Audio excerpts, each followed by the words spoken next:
All right, folks, we're back with another Iksar AMA, and it's pretty crazy stuff in this one. Like, class bans could be a thing. 3D Hearthstone, like actual three-dimensional character models, could maybe someday be a thing. Let's get into it. All right, up first, let's talk about these class bans. Have you ever considered adding a class ban option to the ladder to increase diversity of deck viability? Iksar says yes, and I'd actually like to try it for a limited time. There is a significant meta impact at the high level, something like this though. Many decks have only 1 to 2 counters, so the best overall deck probably isn't the best deck in a ban format. We have a couple ideas for limited time system changes. This is one of them. We'll probably try for a 2-week or month-long time period. It's possible that we'll find out the game is just more fun this way. But like I said, the impact is quite complex, not something currently in dev, but I'd put it on the list of very likely to happen. Need UI and server-side matchmaking changes. Both teams are booked pretty solid with work at the moment. So, couple big things here. Sounds like they're iterating more and more on the idea of system changes to keep the game like fresh, and this is one of the things they could do for a limited time period. Change up what the meta looks like. Sounds like there might be others in the works, but it is of course far away based on this kind of last tweet here. It's not even currently in dev's priorities, so they got a lot working on now, and then who knows how long this will take. So this might not be something you see for like a few years based on what I'm reading here, but nonetheless very likely to happen. Now, talking about the implications of banning a class, Iksar teases this here, and actually he even brings this up again to sort of reinforce just how likely this is and how much it's being considered and discussed, and kind of asks people for their inputs. And here in particular talks about, like, yes, this could make some decks kind of scary, because if a deck has a single counter in the meta that's keeping it in check and people are able to ban that single counter, then they can just kind of run havoc on the rest of the meta. Any other deck you queue up into has that deck that they then have to ban, which means, they're forced to use their ban on something purely from this, power level standpoint, maybe not something that's less fun to play against or particular counter to them, just from raw strength. And you've got this sort of like forced ban thing happening where nobody's really all that satisfied with their bans, and there could be this sort of cascading downside of how bans are actually useful or not, and whether or not that's good. So I can't even really begin to estimate the implications of what this means from a competitive meta standpoint, where it's like, what does that do to the top of the meta and deck viability? Please feel free to discuss and break that down in the comments, or go hit up Iksar and share your thoughts here, because he's asking for community input. Now, beyond that though, beyond the very top and like the best decks and how those all shake out, I think this would be really cool for my style of play, and probably for a lot of you for your style of play as well, where you're playing sub-optimized decks. You're making some janky homebrew deck, just trying to do some cool idea or use some specific legendary, exactly what I do 90% of the time on this channel. And being able to take out the worst matchup would help close the gap a little bit between, not perfectly optimized stuff and the best decks in the game. So that's a big question. Like, is this actually going to work? Would this make any sense? It's clearly a lot more than I can figure out right now, but I think there's some neat possibilities here. Tightening up the meta a little bit, helping people just avoid things they hate. Like, there's certain matches people just don't want to play, even if it's not statistically like the best thing for them to ban. Some people just hate playing like Fatigue Warlock. Some people hate playing against Mage. Get rid of it. I don't want that. And then you just have a better ladder experience perhaps. So I'm really, really intrigued to see where this one goes. All right, so just to get on to the ones I teased there, the intro, this one's about 3D Hearthstone and what that means. I want to touch on something I saw you discussing about future big projects. I dream of a Hearthstone, either third person or first person, where you cast spells and summon minions via portals. I understand you need a bigger dev team for this. I'd love to apply. I love the job pitch squeezed in there too. And Iksar shockingly to me responds, I think this is less unreasonable than you might think. I thought this would get shot down from a mile away and say that's just way beyond scope. That's totally impossible. We would never consider that. Hearthstone is a CCG. We have two-dimensional cards and that's all we want. He says, I doubt we just skin Hearthstone completely, but taking Hearthstone's core gameplay and adjusting it for a 3D format, definitely not crazy and something we've spent some time dreaming about. So this still is not something that's coming. It's not feasible. You know, he references it as a dream, but it's been discussed. It's been talked about. That's even more than I would ever expect for something like this. But you got a company the scale and size of Blizzard. These things are possibilities if somebody wants to put the time, energy, and money into it, build a team around it. Like, it's not impossible, right? Now, that said, you know, it's a lot easier to farm out some art for a two-dimensional card than it is to make a unique 3D model for every single minion. So this still seems like nigh on impossible to me to keep up with the sort of scale and scope of Hearthstone's content. But, you know, I have a feeling this is something that was discussed for Mercenaries mode in particular, because Mercenaries, as we've seen so far, is going to be kind of like this 3v3 battle system. Actually feels a little bit like the Pokemon here that's teased from what we've heard so far on Mercenaries, although I don't even have any details myself. I know nothing more than you know. But it sounds like, you know, if you only have to develop a few specific heroes, and I think Mercenaries is going to be modeled after the sort of hero grinder mobile games like Raid Shadow Legends, they all have that format. It's like three-dimensional RPG characters fighting off against another team of three-dimensional RPG characters. So would modeling out Ragnaros and Brucon and Rokara and Lich King for specifically Mercenaries game mode, having them be three-dimensional and play as Mercenaries would play, is that possible and feasible? Was that discussed? I bet it was, and I bet that's where this is coming from. If not, you know, traditional Hearthstone gameplay, maybe Mercenaries was on the table for something like this. Now, we've seen screen grabs of Mercenaries and some like leaked stuff, I guess. And you know, it was two-dimensional. It kind of looked like a variation of what normal Hearthstone looks like using the Hearthstone game board. So we're not getting that, but I bet that's where this comes from, and I bet where these conversations originated.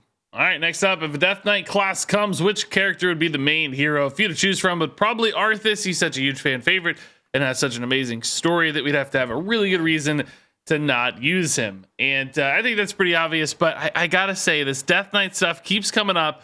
Iksar keeps answering questions. Starting to get real suspicious if Death Knight's like already cooking in the works. Maybe in the next year or two, we might actually get an additional class. And I'm wondering if it could be Death Knight. Maybe just an easy question to answer, so he just popped in. But I'm still suspicious. I'm still thinking about Death Knight a lot. All right, next up, a real meta relevant question here. Will the mini set have anything to counter some of these combo quests in check? Games ending quickly isn't a bad thing, says Iksar. Games ending quickly without feeling like your deck had any agency in it to beat the thing you lost to is less good. I think there's probably less of problem too than players would, but it's still something to keep watch over. I mean, yeah, people are frustrated at how quickly games are ending, but Blizzard's been very consistent that's to me, it seems like a design goal to keep Hearthstone games really quick, which, you know, I've spoken at this at length. I like longer games. I like grindier games. That's what's more fun for me. So yeah, this isn't a great development for me personally as a player or as a YouTube person. Like, longer games are better for videos as well. So yeah, you know, I don't love to hear this stuff we talked about last time. Now, in regards to this agency aspect, this seems like a really hard problem to solve, because if games are really short, you know, decisions are limited because you only have so many turns in which to make decisions, and you only have so much mana in which to make decisions. So I don't know how exactly you give players a bigger sense of ownership and agency over their victories or losses when you just don't have that many points to touch. Like, over the course of a long game, you know, you feel like you have so many decisions to make, and it really feels like you're deciding the impact of a game, as long as there's not some sort of inevitability like Quest Mage or Fatigue Warlock or something where you just know you're going to lose. But assuming there's some degree of back and forth, it really feels like you made an impact. Your decisions mattered. But when there's only 5 turns in a game, I don't know how you're going to achieve that. I don't know what happens where it feels like you really had a major difference without just printing some, like, you know, OP I win card that responds or sets up a victory really easily. So this sounds like a really tough challenge to keep games both short, but feeling like they had big impacts and big decisions. I don't envy the dev team on that one. That sounds really hard. I would like more moderate length games. I think that would be an easier goal to achieve personally. All right, this question kind of came up last week, and it's coming up again. Do you worry at all about the power creep versus the static value of 30 HP? Iksar responded to this same sort of question last time, kind of dodged the HP aspect, but says the same kind of thing here in response. I get your point in regards to power creep, but I think we just use rotation as a moment to power down the standard format before we'd increase health. Wild is destined to be a high synergy format, which normally means pushing faster over time. So again, a mass nerf in the talks as opposed to like a buff to hero power and such. So this idea coming back sounds like the mass nerf thing is like pretty darn likely to happen at this stage. There's not much in this question, but I always thought it was a fun conversation. I'm curious to read more thoughts on it. How big would a vanilla raw stats guy have to be to actually see play? I've always talked about this with tin drops. How big would a tin drop have to be to see play if it didn't have any effect? I don't think there's a size. I think a tin drop could be a 50-50 and wouldn't see play if it didn't have an effect. But even extrapolating that back to a lower mana cost is still pretty interesting. Iksar says, depends on the mana cost. Priest 1/4 sees play. At 2, you'd probably have to be a 2/4 or a 3/3. I don't think a 2-mana 2/4 or a 2-mana 3/3 would see play for the record if it had no effect. There's just so many good effects in Hearthstone. I don't think the stat bump is worth it. And he says those might not even be good enough, and I agree. But what do you guys think? For each mana cost, how big would a minion have to be to see play? Is a 6-mana 10/10 big enough? I sure don't think so. We got Flush Giants and stuff coming out way cheaper than that. They're almost that size. I mean, and that's kind of the crazy thing, right? We got like 0-mana Flush Giants that aren't broken. It's really hard. Well, I mean, they're probably broken, but you know, not crazy out of line with the meta. It's really hard to say like a 2-mana 2/4 or something is there. Now, clearly that's not a 1-to-1 because Flush Giants have to get discounted and stuff, but still, I think you need pretty big stats these days to make sense from a vanilla standpoint. So curious to hear everybody's thoughts on this one. Speaking of 0-mana Flush Giants, question here about cost reductions and how some people have been suggesting that basically all cost reductions should say, but not less than 1 on them. So things like Incanter's Flow could only reduce spells to 1, etc. We see that a lot in duels to keep things from getting too broken. Iksar says, agree, we've leaned too hard on cost reduction in the past. That's awesome to hear. Agree that the idea of but not less than 1 as a rule is worth real thought. Skeptical that is the right solution. There are many cases where a 0-cost card is totally fine. There have been a bunch that haven't been, but I think it's more a fault of those designs than the rule itself. Now, I totally agree with Iksar here. I don't think there's any reason to add like some sort of systematic rule that things can't go to 0, because things can be super broken at 1 just as much as they're super broken at 0. I mean, 0 obviously has more potential because you can scale it and do crazy things with it, but it's really more just balance, right? Making sure cards are balanced. And, you know, for Flush Giant, for instance, like, yeah, it goes to 0, but it going to 1 is not materially that different. Maybe just start Flush Giant at a higher mana cost that it takes longer to get to 0, right? There are other ways to solve this problem that don't like force an arbitrary rule, because some things might be really cool and interesting at 0 specifically, and having this systematic rule might limit what you can do. So good to know that cost reduction is being considered as a problem maybe, and something they've used too much, and that maybe getting a little more attention from a balance standpoint as well. This is a fun little insight into this last expansion. Basically, originally the brainstorm for United and Stormwind had the Alliance expansion in Westfall. The fantasy, even though it was from the opposite side, was just too close to the Barrens. And I talked about this a lot when Barrens came out. Everybody said, oh, it's going to be Westfall. It's going to be Westfall. That's the Alliance equivalent. And I was like, I don't think they're going to do 2 brown zones in a row. They're all like kind of brown and yellow. Westfall's like, you know, Alliance side wheat fields that are brown and yellow, and Barrens is like a little more like desert savanna brown and yellow, but they're basically thematically very, very similar, and they feel so close to each other. Moving into the city itself and Stormwind really helped solve that problem. Iksar says, also the characters, monster, and Alliance starting zones aren't as diverse as they are in Barrens. Barrens is so big and has all kinds of different stuff. Westfall's awesome, but it doesn't have very many different styles of settings. Now, I do wonder if this means that Westfall / Dead Mines is where we're going to go for the mini set. It seems like there's some hints suggesting that, but I still maintain that if we're following this sort of level up pattern of our mercenaries, where they were like low level, now they're mid level, getting their mounts based on, you know, classic World of Warcraft leveling, Dead Mines doesn't make sense. It's way too low level for what level they'd be to have mounts. But, you know, Hearthstone can spin that. You know, Edwin's return to the dead mines and set up camp with some other group and it's way higher level sort of thing now, whatever, right? Whatever matches the storyline could fit. So absolutely not a possibility that they save some of their Westfall ideation for the mini set with dead mines and so on. All right, question here about Auto-Squelch. Instead of having to squelch your opponents, why not add an Auto-Squelch button? This has been a request for as long as I can remember. And Iksar says, as a general rule of thumb, we try not to add UI optionality for things that will be extremely low player use unless it's for a disability inclusive reason. And I mean, look, I don't ever squelch anybody. I don't know if I've ever squelched someone in Hearthstone. Some of you get frustrated in videos when I don't squelch people who are constantly spamming. It just does not impact my brain at all. I just zone it out. I don't think about it. It doesn't tilt me. If anything, it's funny to me and entertaining when somebody's trying that hard. But here's the thing. Squelching bothers a lot of people, or remotes bother a lot of people. A lot of people get tilted. So you want to squelch every time. And it's a big pain to have to push the button constantly. So I'm with you. It means nothing to me, but I understand how frustrating it is for a lot of people. So I just can't understand why they won't add Auto-Squelch. This really boggles my mind. Using this UI optionality thing kind of feels a little bit like a scapegoat, because who cares about the UI within the menu options? I understand preserving the quality of a UI when there are sort of engagement and game level impacts. You need things to be simple and readable and parsable, and preserving the sort of clean base UI like the main menu, and certainly within the game itself, the game board and cards and decks and stuff. Keeping all of that tidy and not overwhelming people with a billion things makes a lot of sense, because that's really important.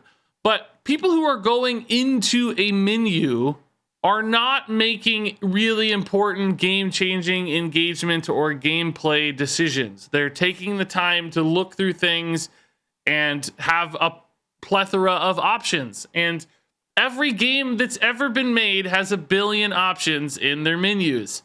Hearthstone has so few like sound options and visual options. There's just almost nothing you can do. And I just don't understand why we have to preserve the integrity of the UI inside the menu. It's hidden behind 6 buttons and layers, and it's the terminal state for people who care about that. And you could still nest it even further, where you have like simple options and then an advanced tab where you have advanced options. And then you can still preserve the sort of cleanliness, tidiness, basic nature of that top level UI. But for people who want to do more, the options exist for advanced. Just add an Auto-Squelch button. So I don't know. I have a conspiracy here, and I sort of hate attributing conspiracies to this stuff. But my thought is, I suspect the reason there was no Auto-Squelch originally, and whether or not this remains true today, who knows, they probably want the game to feel more personable and more alive. And when your opponent exists and is communicating to you, the game feels more alive. It feels like you're playing against a real person. And having to hit that button every time, as annoying as it is a little bit of a reminder that that's a real person. And I think they just want the game to feel more lively and more competitive, and emotes and manual squelching actually does help achieve that. It really does call into focus. That's a real person over there that you're fighting against. So that's a conspiracy. I don't know. Of course, it may not be real at this stage of the game. Who cares? But I just can't understand not adding the Auto-Squelch. This is not even something I'm super passionate about, but I still get frustrated by this. And it's not Iksar's fault. Like, don't tear it to him because of the Auto-Squelch, obviously. He's just reporting what the team has decided. But I just can't fathom it. Good friend Slissa here asks, with the addition of cosmetics, will Battlegrounds perks go away? Oh, Slissa,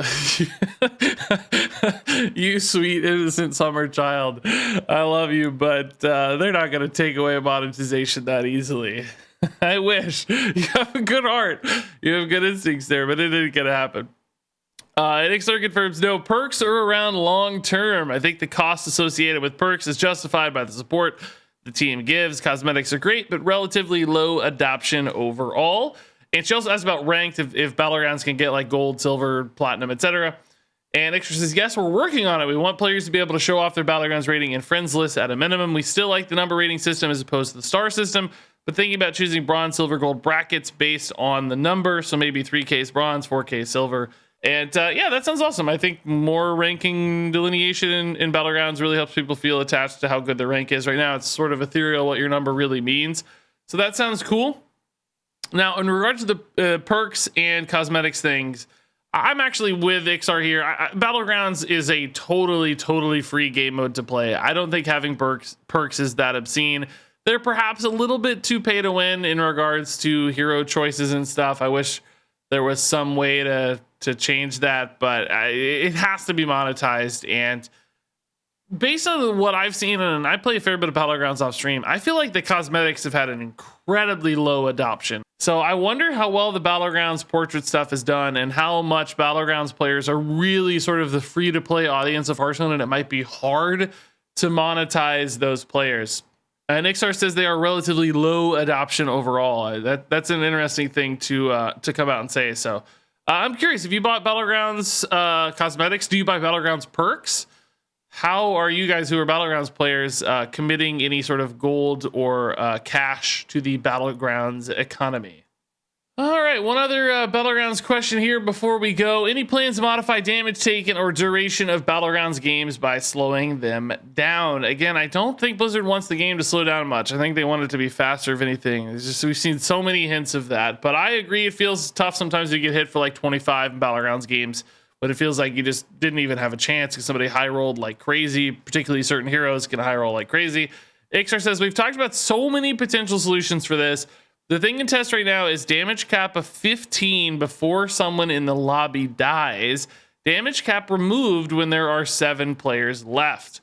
So that seems a little like arbitrary to me as far as a solution is concerned, but I don't care. It's a solution. And if they're testing stuff and figuring something out, I think that's pretty cool. It seems like it's taken a really long time, and it sounds like there's been a lot of iteration because they've discussed so many potential solutions. Surprised that's where they landed. It almost seems like there should be some sort of more organic sliding scale or something over the course of a game, like a turn-based damage cap that eventually gets removed. But again, I'll take it. As somebody who plays Battlegrounds a little off stream, that would be fine for me. In particular, I like sort of playing from behind and high rolling, so this could help prevent a ton of early damage. And you know, there's instances where this could go off 3 or 4 times a game pretty easily. Because it's until somebody dies. So I think that would be a positive change, if not maybe the most elegant or perfect one. Still really good stuff, probably. And there you go. That wraps it up for our Iksar AMA. As always, share your thoughts in the comments below. What'd you think? What'd you like? What'd you hate? Big shout out to Iksar for doing this every week. Like, throwing yourself in the lion's den like this is not easy. And I think must be respected, even if you don't like what he says sometimes. Just getting out there and being willing to say it, being a face for the game, is not an easy thing to do. You should see some of the hate on these threads if you don't look closely. It's tough. So shout out to Iksar. Thanks much for sharing your thoughts. That said, curious to hear your thoughts as well. So look forward to reading those. Thanks much, as always, for watching. And until next time, game on.